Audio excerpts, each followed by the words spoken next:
अरब में 7 साल, भाग संख्या 8, परिच्छेद पहला, खंड 7वां। हज मक्का से बाहर जबल अरफात में होता है। जब अरबी महीना जियल हज की 9 तारीख आती है तो सबको एहराम बांधना पड़ता है और सब हज करने की तैयारी करते हैं। उनका हज जबल अरफात में होता है, जो कि मक्का से लगभग 10-12 मील दूरी पर है। 9 तारीख शाम को मीना पहुंच जाते हैं और रात्रि को मीना में ही ठहरते हैं। दूसरे दिन सवेरे मुजदलिफा से होते हुए जबल अरफात पहुंच जाते हैं। जो लोग अरबी मास जियल हज की 10 को जबल अरफात पहुंच जाते हैं उनका हज तो हो जाता है, परंतु जो शाम के 4 बजे के पश्चात पहुंचता है उसका हज नहीं हो सकता।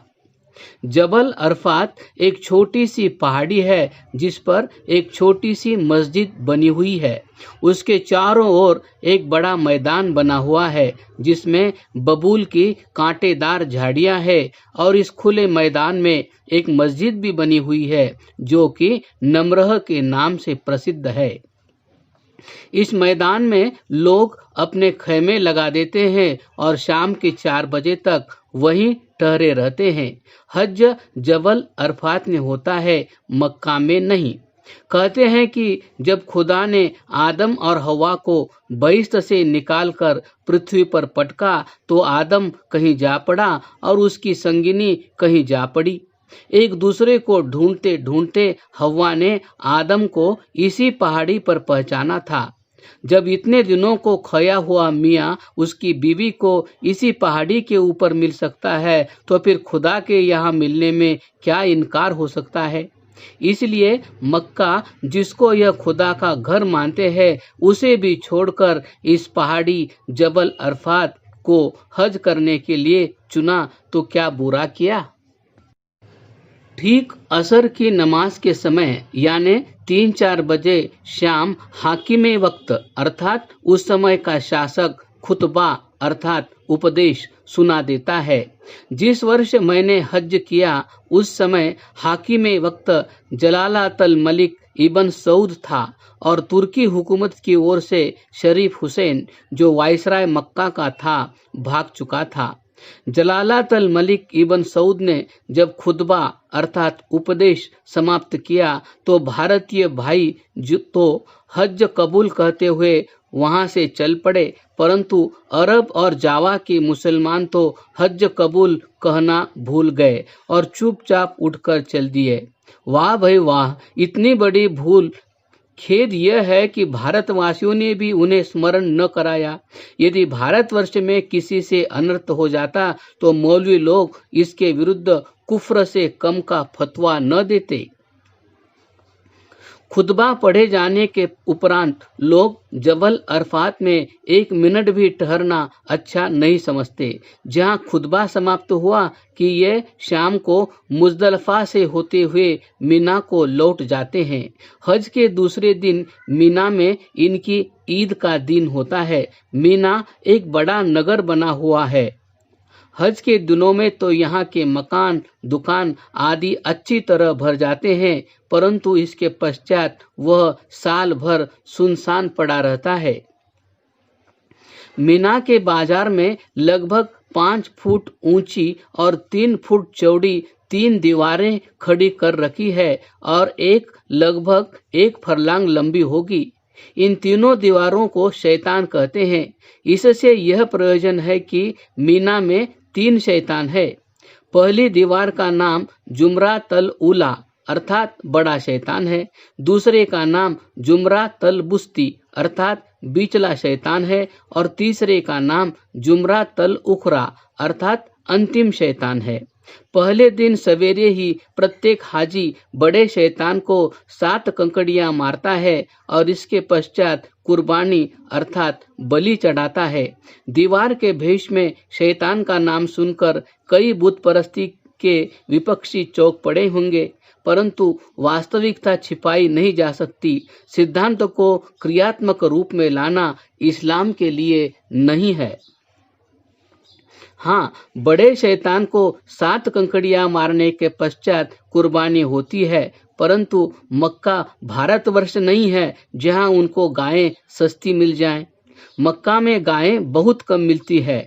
हाँ, मक्का से 3 मील दूर पर ताइफ एक स्थान है जहां गायें मिलती हैं, परंतु इतनी महंगी बिकती है कि उन्हें कोई अरबी इस काम के लिए बेचना नहीं चाहता, क्योंकि वह इस बात को अच्छी प्रकार जानता है कि गाय का दूध मक्का में नहीं मिलता। इसलिए दूध देने वाले पशुओं को पालना और बचाना वह अपना धर्म समझता है।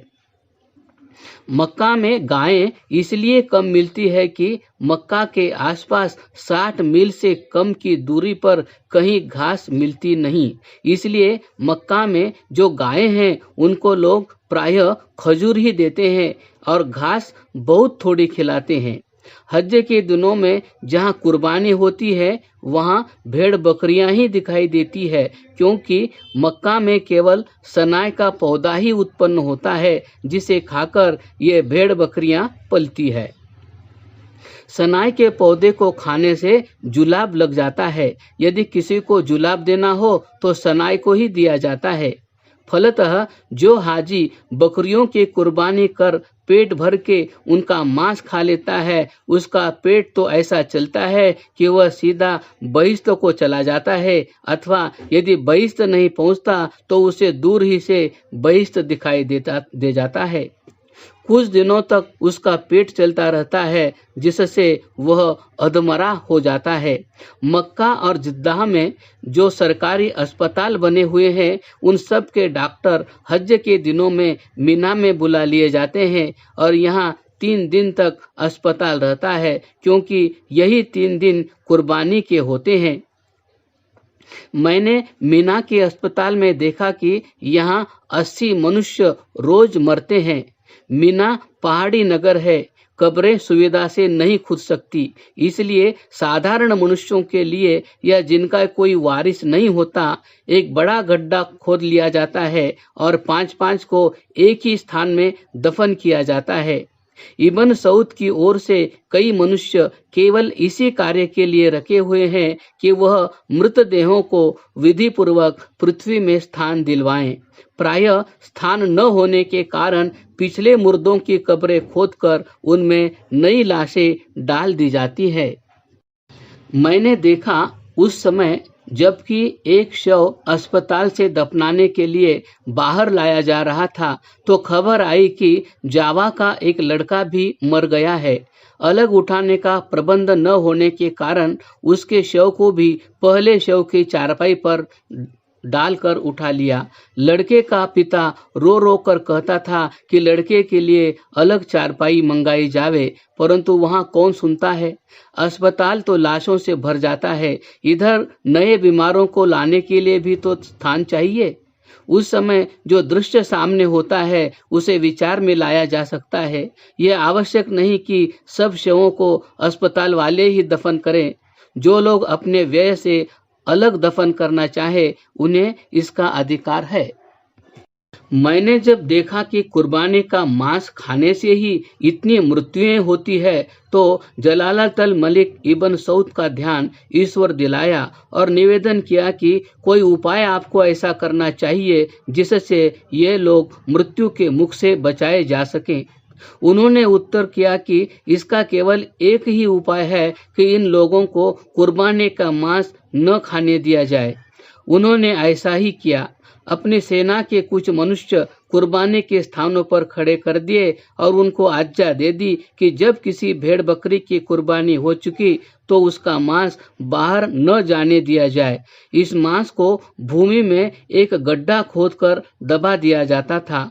इतना होने पर भी कई भाई कुर्बानी का मांस आंख बचाकर बाहर निकाल ले जाते थे और अकाल मृत्यु का ग्रास बनते थे। परमात्मा इन लोगों को बुद्धि दे और सन्मार्ग दिखाए। सुल्तान इब्न सऊद ने मुझे आश्वासन दिलाया था कि इसी प्रकार प्रत्येक हज के अवसर पर कुर्बानी का मांस खाने पर रोक लगाई जाएगी और इसके लिए उन्होंने लिखित आज्ञा भी निकाल दी। इस आज्ञा का हाजियों के स्वास्थ्य पर अच्छा प्रभाव पड़ा और जनता भी बहुत संतुष्ट हुई। हाँ, यह सब फल बड़े शैतान को कंकड़ियां मारने का हुआ।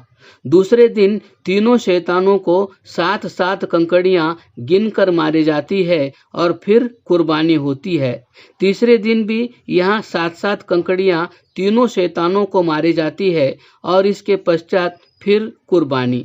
तीसरे दिन संध्या होने तक मक्का पहुंच जाते हैं और 7 बार बैतुल्लाह अर्थात अल्लाह मियाँ के घर का तवाफ अर्थात परिक्रमा करके और 7 बार बैतुल्लाह सफावल लमरवा में 7 दौड़े लगाकर नाई से सिर मुंडवाकर एहराम उतार देते हैं और अपने अपने कपड़े पहन लेते हैं।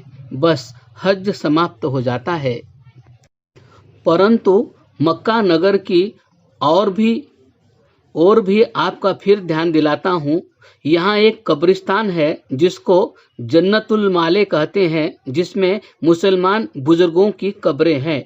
वह बड़ा सौभाग्यशाली समझा जाता है जो कि मक्का में ही प्राण छोड़े और जन्नतुल माले में दफनाया जाए, क्योंकि वह अवश्य बहिश्त में जाता है।